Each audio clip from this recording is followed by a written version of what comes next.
இதே 2022 எவ்வளவு போட்டீங்க திமுக? 588.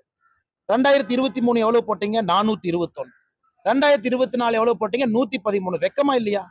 ஒரே ஒரு வருஷத்துல 2021 கஞ்சா வழக்கு NDPS 9632 வழக்கு போட்டிருக்கோம். 2022, 23, 24 3 ஆண்டுகளும் சேர்ந்து மொத்தமா போட்டப்பட்ட வழக்கு 1122. எப்படி கஞ்சா இங்க கட்டுப்படி இதுவாகும்? எப்படி நீங்க ஸ்டாப் பண்ணுவீங்க? இன்னைக்கு கஞ்சாவுடைய தலைநகரமாக தமிழகம் இருக்குன்னா இதுலயே தெரியுது, லட்சணம் தெரியுது. NDPS நீங்க கேஸ் போட்ட லட்சணம் தெரியுது. இங்கே காவல்துறையை பயன்படுத்தணுமா?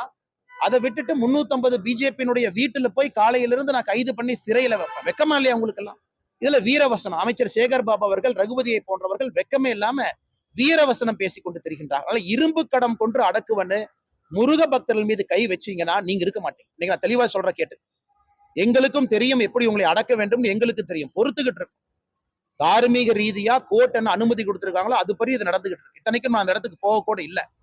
அதனால இரும்பு கடம்னு இன்னொரு முறை இந்த வார்த்தையெல்லாம் பயன்படுத்தி மிரட்ட பாத்தீங்கன்னா ரகுபதி அவர்கள் இருக்கிற இடம் அவருக்கே தெரியாது. நான் அமைதியான முறையில அறவழி முறையில சொல்றேன், அமைச்சர் என்பதை தெரிஞ்சு சொல்றேன்.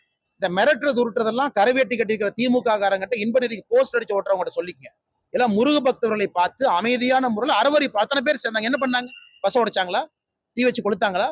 பொது சொத்துக்கு சேதம் விளைவிச்சாங்களா? அமைதியான முறையில அமைதியான முறையில பேசிட்டு போயிருக்கிறாங்க. அதனால தமிழகத்துல இன்னைக்கு பிரச்சனை உருவாக்குவது யார்? பிரச்சனையை உருவாக்குவது திமுக. இத்தனை காலமா சும்மா திருப்பரங்குன்றத்தை ஊதி பெரிதாக்கியது யார்?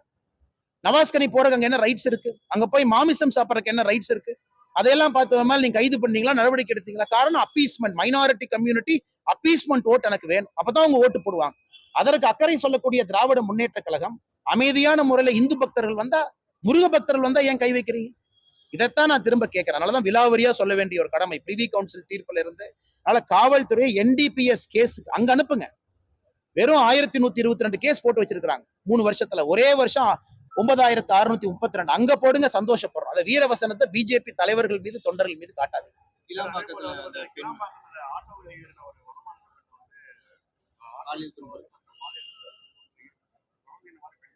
ஒரு நாளுமே எங்கன்னா தமிழகத்துல காலையில எந்திரிக்கும் போது நம்ம எல்லாம் சாமி கும்பிட்டு தான் எந்திரிக்கணும். நேற்றைய விட இன்னைக்கு என்ன கோரமா இருக்கும், இன்னைக்கை விட நாளைக்கு என்ன கோரமா இருக்கும். கிளாம்பாக்கத்துல சென்னையினுடைய மைய பகுதியில ஒரு பெண்ணை ஆட்டோல ஒருத்த கடத்திட்டு போறான். அதை பார்த்த யாரோ ஒரு நபர், நல்ல ஒரு மனிதர், போலீஸ் கண்ட்ரோல் ரூமுக்கு போன் பண்ணி அந்த பெண்ணை மீட்க வேண்டிய கட்டாயம் நமக்கு வந்திருக்கு. சென்ட்ரல் சிட்டில இவ்வளவு போலீஸ் வச்சிருக்கிறீங்க, ரோந்து படை வச்சிருக்கிறீங்க, வண்டி வச்சிருக்கிறீங்க, 2 வீலர் வச்சிருக்கிறீங்க, பேட்ரோல் போர்ஸ் இருக்கு, பிங்க் வண்டி இருக்கு. உங்களால கட்டுப்படுத்த முடியல. ஒரு சாதாரண மனிதன் அதை பார்த்து விட்டு கண்ட்ரோல் ரூமுக்கு சொல்லி பிடிக்கிறீங்கன்னா, இதை பார்த்து சேகர்பாபு, ரகுபதி போறவர்கள் வெக்கப்பட வேண்டும். இவங்களை இரும்பு கடம் கொண்டு அடக்குங்களே. முருக பக்தர்களை இரும்பு கடம் கொண்டு அடக்குவதற்கு முன்பு இவங்களே இரும்பு கடம் கொண்டு அடக்க மாட்டீங்க. கஞ்சா விற்கிறவனே இரும்பு கடம் கொண்டு அடக்கும். இரும்பு கடம்ங்கிறது முருக பக்தர்கள், இந்துக்கள் மீது தான் இரும்பு கரம். மிச்சவங்க மேல இரும்பு கரம் இல்ல. ஏன்னா மிச்சவங்க ஓட்டு அப்படி போட மாட்டாங்க இல்லைங்களா? இந்துக்கள் ஓட்டு அப்படி பிரிச்சு பிரிச்சு போடுவாங்க, என்ன வேணாலும் அவமானப்படுத்திக்கலாம். அதனால திருப்பரங்குன்றத்திலே நேற்று நடந்திருப்பது ஆரம்பம் மட்டும்தான். இது ஆரம்பம் தான். நேற்று அந்த எழுச்சி என்பது ஆரம்பம். வருகின்ற காலத்துல திமுகவுக்கு தக்க பதிலடி கொடுக்கப்படும், பதிலடி புகட்டப்படும். நிச்சயமா அவங்களுக்கு உகந்துக்கும்.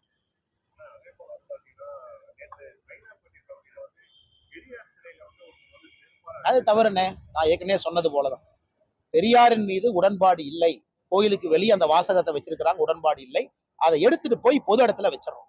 பிடிச்சவங்க பாருங்க, பிடிக்காதவங்க போகாதீங்க. மக்கள் பாக்குற பொது இடத்துல வைக்காதீங்க. காமனா கவர்மெண்ட் சொல்ற இடத்துல எல்லா தலைவர் சிலையை வச்சுக்கலான்னு தான் நாங்க சொல்றோம். அதற்காக ஒரு தலைவரை போய் நான் செருப்பில் அடிப்பேன், அவமரியாதை செய்வேன், அவமானப்படுத்துவேன் என்பதில் எங்களுக்கு நம்பிக்கை இல்லை, ஏற்புடையதல்ல. அது மிக மிக தவறும் கூட. அது போல் செய்யக்கூடாத. காரணம், எல்லா தலைவர்களையும் எல்லோரும் ஏற்றுக்கொள்வார்கள் என்பது ஜனநாயகத்துல மரபு கிடையாது. சில பேர் எதிர்ப்பாங்க, சில பேர் ஏத்துக்குவாங்க. பெரியாரை நாங்களும் பல இடத்துல அவரை ஏற்றுக்கொள்ளவில்லை என்றால் அதற்காக போய் அவமரியாதை செய்வது ஒரு நியாயமான ஒரு விஷயம் அல்ல. இதை யாராக இருந்தாலும் கூட இதை வன்மையா நான் கண்டிக்கிறேன். சரியா? நன்றி. என்ன தேங்க்யூ.